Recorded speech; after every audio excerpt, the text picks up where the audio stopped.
விடியா ஆட்சியில் காஞ்சிபுரம் மாவட்ட ஆட்சியர் அலுவலகம் அருகே உள்ள அரசு பள்ளியில் போதிய வகுப்பறைகள் இல்லாததால் மாணவர்கள் வெயிலில் அமர்ந்து பாடம் கற்கும் அவல நிலை ஏற்பட்டுள்ளது.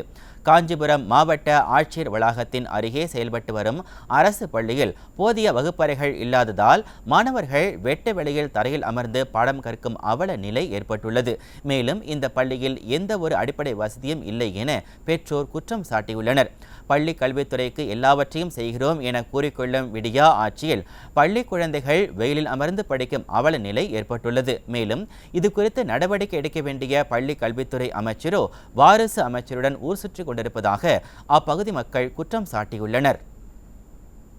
பசங்க வந்து கிளாஸ் ரூம் இல்லாதால கிரவுண்ட்லேயும் இந்த வெளி பிரகாரத்தில் ரோடு வழியாக போகிறவங்க வரவங்கலாம் பார்க்குற மாதிரி தான் இருக்குது படிக்கிறதுக்கு. இதனால் வந்து பசங்களோட கவனச்சிதறல் வந்து அதிகமாக இருக்குது. அதேமாரி சேஃப்டியாக காம்பவுண்ட் வந்து ஹைட்டாக இல்லாதால நடு ரோட்டில் போகிறவங்களும் ஸ்கூலை பார்க்க வேண்டியது, பசங்களும் வந்து வெளியில் பார்க்குறதால வந்து கவனச்சிதறல் அதிகமாகுது. படிப்பில் வந்து கம்மியாக ஆகிற மாதிரி இருக்குது.